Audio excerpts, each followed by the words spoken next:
Olá, pessoal, como vocês estão? Há quanto tempo eu não gravo? Acho que eu até desaprendi de gravar. Mas deixa eu me apresentar para você que está chegando aqui de primeira. Eu sou Carolina Cota, sou psicóloga e especialista em terapia cognitivo-comportamental, com formação em terapia do esquema. E esse é o nosso Clube do Livro em terapia do esquema. Estamos estudando terapia do esquema na prática, um guia introdutório ao modelo de modos esquemáticos. E eu demorei um pouquinho para voltar, porque esse mês de setembro foi o mês mais tumultuado, mais cheio aqui para mim. E eu só consegui parar hoje para poder gravar o nosso capítulo 6 que eu vou dividir aqui com vocês, tratando o modo criança vulnerável. E hoje eu vou fazer diferente, eu vou disponibilizar para vocês esse material, como eu sempre disponibilizo no nosso grupo no Telegram. Então, se você ainda não faz parte, se inscreve. Eu vou deixar o link aqui embaixo, vai ser um prazer ter você conosco lá nesse grupo, onde eu disponibilizo esse material. Está bem escrito. Vou, inclusive, dividir esse capítulo em duas partes, porque ele é bem grande. Então, entre lá para vocês terem acesso ao material, porque hoje eu não vou compartilhar os slides. Eu quero ficar um pouco mais livre aqui para poder ir lendo, né? E explicando aqui para vocês, mas sem esse material, mas vocês vão poder acompanhar. É só pegar no canal do Telegram, que vai estar lá disponibilizado para vocês. Bom, como eu falei para vocês, o capítulo 6 de hoje, que é tratando o modo criança vulnerável, vai ser a parte 1 de 2, que eu vou tentar gravar essa segunda parte aí no mês de outubro, e já gravar o capítulo 7 também. Os capítulos agora do final estão ficando um pouquinho maiores, mas vamos começar, sem mais delongas. Qual que é a ideia central aqui desse capítulo e do tratamento do modo criança vulnerável? É que os pacientes devem abordar e processar emoções desagradáveis. Então, isso permite que eles mudem as suas emoções de maneira positiva em intervenções focadas nas emoções, que é o nosso principal foco aqui, principalmente quando a gente está falando do modo criança vulnerável, é o foco nas emoções, através dos exercícios de reescrita de imagens e dos diálogos da cadeira.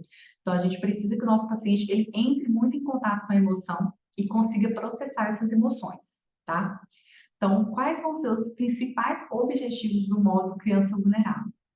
Nosso objetivo principal vai ser validar esse modo, validar as emoções que vão surgir, validar e processar também as memórias, principalmente as memórias traumáticas, as emoções, como eu mencionei, as cognições, os pensamentos que estão associados a essas memórias, e ajudar os pacientes a vivenciarem esses processos em um relacionamento terapêutico seguro e estável, que é o ambiente da terapia, tá? Bom, a reparação e a extra-reparação, é interessante eles trazerem esse conceito aqui, dessa extra-reparação que acontece na relação terapêutica. Primeiro, o que é a reparação? A reparação ela vai envolver aí, eu frisei aqui nesse capítulo, o que eu vi de novidade, de tudo que a gente lê, porque acaba que a gente vai estudando muito, a gente vai lendo, às vezes dá aquela sensação de que está bem repetitivo. Eu estou trazendo aqui o que me chamou a atenção, eu falei, olha, isso aqui é diferente do que a gente lê ultimamente. Então, o que eu achei bacana aqui sobre a reparação é ele trazer que envolve elogiar o paciente e oferecer apoio emocional. Então, o terapeuta, ele valida as emoções que surgem na sessão e recebe essas emoções de forma calorosa. E o que seria essa extra-reparação? O que seria uma reparação extra? Seria a gente dar um objeto transicional para o paciente, e isso pode não ser tanta novidade para você, se você já é experiente da terapia do esquema, mas esse objeto que a gente dá para o paciente que tem um significado para nós, que seja um símbolo ali da nossa relação, a gente dá para o paciente levar para casa. É uma maneira da gente fazer uma reparação extra. Fazer o contato fora da sessão também é uma forma de fazer essa reparação extra. Dividir e-mails, conversar por e-mails pelo paciente e gravar mensagens com a voz do terapeuta. A gente também pode fazer isso, é uma maneira de fazer essa reparação extra, tá? Aqui a gente vai ver as principais técnicas que são utilizadas para tratar o modo criança vulnerável. A gente vai ver as técnicas cognitivas, as emocionais, as comportamentais e as experienciais, tá? Um resumo breve aqui do que serão as técnicas cognitivas, porque eu vou entrar mais em detalhes nas técnicas cognitivas e comportamentais na segunda parte. Mas nas técnicas cognitivas, o principal objetivo é que o paciente ele aprenda sobre as suas necessidades e quais são os direitos da criança, tá? Então, aqui o paciente ele vai realmente aprender quais são as necessidades emocionais básicas, quais são os direitos da criança. A gente vai explicar isso para o paciente. Então, é uma psicoeducação sobre as necessidades emocionais básicas. A gente tem vários recursos hoje, aqui no Brasil. A gente tem baralhos, a gente tem primordialmente baralhos que trazem essas necessidades emocionais de uma maneira mais lúdica e que a gente pode fazer essa psicoeducação, tá? E a gente também vai utilizar técnicas da terapia cognitivo-comportamental para ajudar a reduzir a desesperança. Técnicas emocionais. O foco principal das técnicas emocionais vai ser o trabalho com a reescrita das imagens. E a gente vai ter o objetivo, então, de alterar essa imagem de maneira que as necessidades emocionais do paciente sejam atendidas. Já nas técnicas comportamentais, o objetivo vai ser que a relação terapêutica ela possa oferecer ao paciente a melhor oportunidade de exercitar e experimentar a expressão adequada das suas necessidades na sessão. Então, no ambiente da terapia, é um ambiente seguro, é um ambiente estável, ou deveria ser, pelo menos, e é o melhor lugar que o paciente tem para poder exercitar isso. Então, essas são as técnicas comportamentais. Exercitar no aqui e agora da relação terapêutica. Porque, às vezes, é a relação terapêutica ali com o terapeuta, é a primeira relação que o paciente vai ter as suas necessidades atendidas e é onde ele vai aprender a comunicar também quais são as suas necessidades, tá? Bom, falando um pouquinho aqui sobre a relação terapêutica. O que é importante a gente fazer enquanto terapeuta? Validar e cuidar das emoções e das necessidades do paciente. O terapeuta ele deve reagir de uma maneira calorosa e a gente deve ter muito cuidado com os nossos pacientes. Quando surgirem emoções desagradáveis, a gente explicitamente endereça essas emoções ao modo criança vulnerável. Então, emoções desagradáveis estão muito conectadas à ativação de um modo criança vulnerável. E são emoções extremamente importantes que devem ser apreciadas, ou seja, elas devem ser levadas a sério e devem ser processadas ali no ambiente, né, da terapia. Nas intervenções focadas na emoção, o terapeuta ele deve cuidar calorosamente. Então, tem que ter muito cuidado, muito acolhimento do modo criança. E a gente vai lutar primordialmente contra os modos punitivos através de exercícios de imaginação e de diálogos na cadeira. Bom, se você ainda não sabe, fica sabendo aqui agora que a reparação limitada na relação terapêutica é central na terapia do esquema. A gente costuma dizer que o coração da terapia do esquema é a reparação limitada, tá? Ela envolve a gente ajudar o paciente a se tornar um adulto e ser autônomo para que ele possa conseguir sentir e expressar as suas próprias necessidades. Bom, tem um ponto de atenção aqui que os autores chamam que são com relação aos padrões dependentes. Que padrões dependentes e consistentes costumam bloquear esse processo, né, de surgimento, bloqueiam esse processo de troca da relação terapêutica e devem ser abordados com o paciente. E um outro ponto também é que os limites, a gente está falando de uma reparação limitada, os limites dessa relação terapêutica podem ser uma questão importante na terapia e, por isso, devem ser discutidos abertamente com o paciente. E aí a gente vai falar aqui um pouquinho explícito sobre os limites. Quais são os limites da reparação limitada? É interessante isso que eles trazem aqui, porque a gente escuta falar muito sobre isso, né? Reparação limitada, a gente tem que atender as necessidades emocionais do paciente dentro do limites da relação terapêutica. E aí, quais são esses limites? Reforçando aqui um ponto que eles trazem, a reparação parental limitada. Ela valida, acalma e apoia o paciente, é um agente central, tanto na fase de avaliação quanto na fase de mudança na terapia do esquema, tá? Supõe-se que ajude o paciente a construir confiança no terapeuta e a aprender a se sentir seguro no relacionamento terapêutico. Esse é o nosso objetivo. Porém, aprender a confiar e se sentir seguro com o terapeuta é apenas o primeiro passo, tá?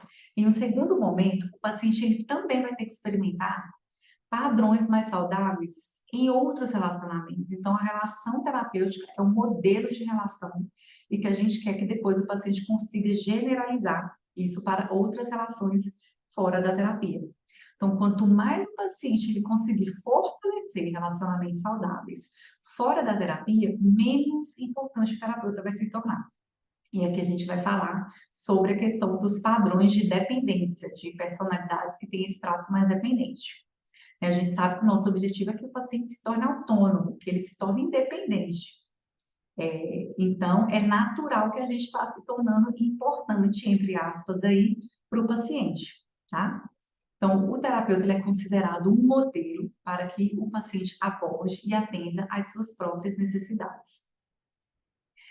O que a gente quer, então, é que o paciente internalize esse modelo de adulto saudável. E por isso eles sugerem aqui, os autores, que a gente possa explicar de maneira aberta a natureza do relacionamento terapêutico na terapia do esquema. E aí eles trazem aqui um exemplo, que é um exemplo de um terapeuta explicando a reparação parental limitada na relação terapêutica, tá? Bom, esse aqui eu vou dividir com vocês. Então, Alan, aqui é o exemplo, Alan reflete sobre o diálogo da cadeira com o seu modo da criança vulnerável. Então, eu vou ensinar o Alan aqui agora, falando de terapeuta. Bom, é ótimo me consolar por você. É semelhante ao exercício de imaginação que a gente teve na última sessão, quando você entrou em cena e cuidou tão bem do pequeno Alan. Eu me senti absolutamente seguro e protegido, o que, na verdade, eu nunca senti quando eu era criança. No entanto, também é um pouco assustador. Não há risco de eu ficar totalmente dependente de você?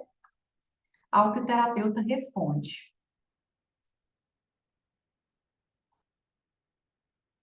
Você está apontando para um importante aspecto da terapia do esquema.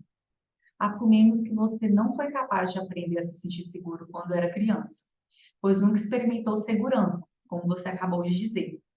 Assim, você também não aprendeu a atender às suas próprias necessidades e a pedir apoio a outra pessoa. Em vez disso, você aprendeu apenas a se render a outra pessoa em seus relacionamentos, como está fazendo esse casamento hoje. Nós assumimos que você primeiro tem que experimentar que os relacionamentos podem ser seguros e solidários. Somente quando você se sentir seguro, poderá começar a se comportar com mais autoconfiança em relacionamentos como o casamento. Quero oferecer a você uma relação terapêutica que o ajude a vivenciar e internalizar a segurança e o cuidado. Pode ser que às vezes você se sinta um pouco dependente emocionalmente. No entanto, assim que você se sentir seguro aqui, poderá transferir esse sentimento passo a passo para outras pessoas também. Normalmente, esse desenvolvimento ocorre automaticamente ao longo do tempo. Então, será cada vez mais possível para você defender as suas necessidades e impor limites aos outros. A longo prazo, você não precisará mais de mim, porque poderá cuidar de si mesmo muito melhor do que agora e não se sentirá mais dependente de mim. Olha que bacana, né? O terapeuta aqui, ele explicita bem claramente, ele fala, né, exatamente aqui, né, a proposta que é a gente explicar a natureza do relacionamento terapêutico, explicar quais são os limites, e explicar que essa internalização e esse modelo do terapeuta, ele deve ser estendido para as relações fora da terapia. Então, esse é um exemplo muito legal que a gente pode utilizar na nossa prática para poder fazer essa psicoeducação sobre a relação, sobre a reparação parentada e principalmente esse ponto que às vezes os pacientes têm esse receio de ficar independentes. A gente explica que não, que o objetivo não é esse, não é que o paciente ele fique dependente de nós, tá? Agora a gente vai para um ponto que é essa combinação de traços de personalidade borderline e dependente. Então, tem pacientes que às vezes têm padrões dependentes e muitas vezes eles não são claramente identificáveis no início da terapia. Por quê? Porque geralmente esse tipo de personalidade está associado a pacientes que aderem bem à terapia e aderem bem às tarefas, ao aconselhamento terapêutico, é o termo que eles utilizam aqui.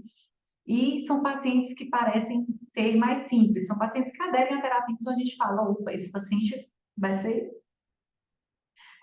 vai aderir à terapia, não vai dar.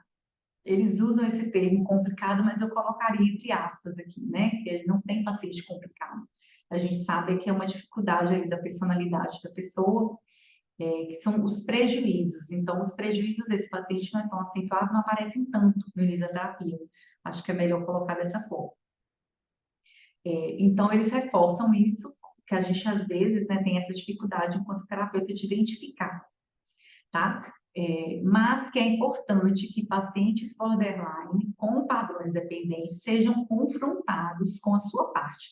Lembrando que a gente vai trabalhar com a linguagem de modos, então a gente vai sempre endereçar essa parte dependente como, olha, essa parte dependente é que está inibindo o progresso da terapia. E a gente vai sinalizar isso para o paciente. É importante fazer uma distinção entre o que é uma dependência emocional e o que é uma dependência funcional.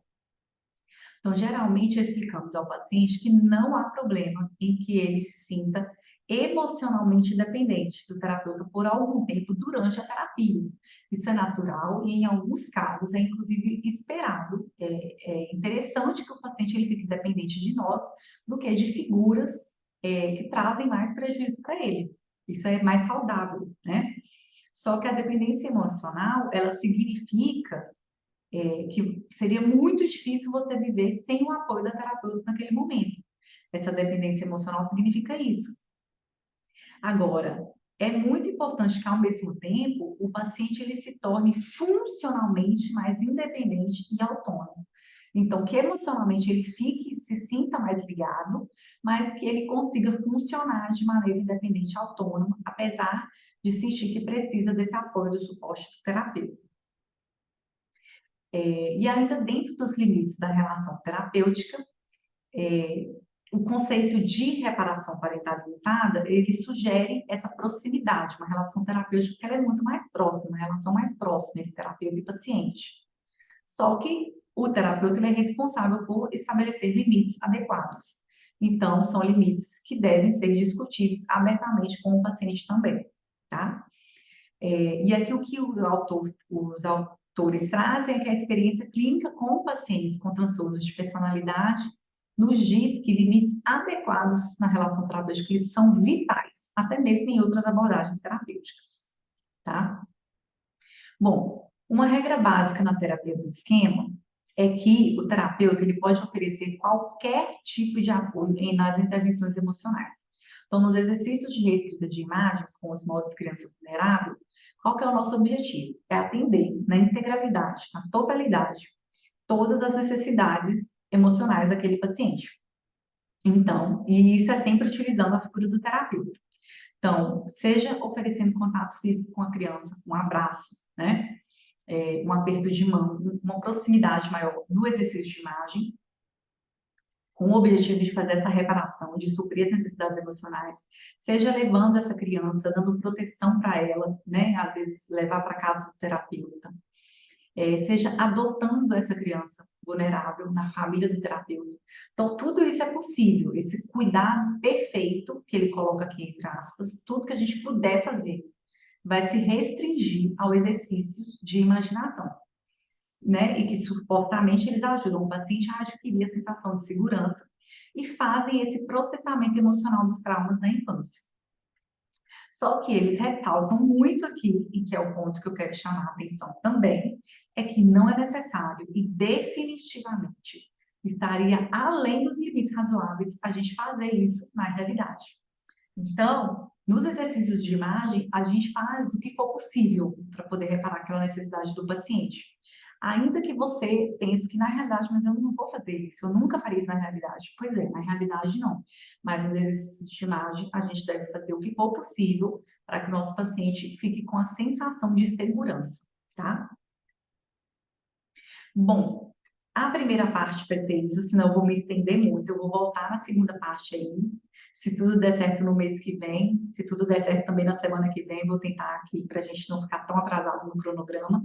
Vou voltar com as técnicas cognitivas e comportamentais, tá bom? Se você ficou comigo aqui até o final, não se esquece de se inscrever no canal e entrar também, curtir aqui, compartilhar com quem possa gostar, se beneficiar do conteúdo e fazer parte do canal do Telegram e também me seguir lá no Instagram, Carol Cota Psi. Tá bom, gente? Eu espero que vocês tenham gostado desse formato aqui também de gravação. Deixem suas opiniões lá no canal do Telegram. Um beijo e até a próxima.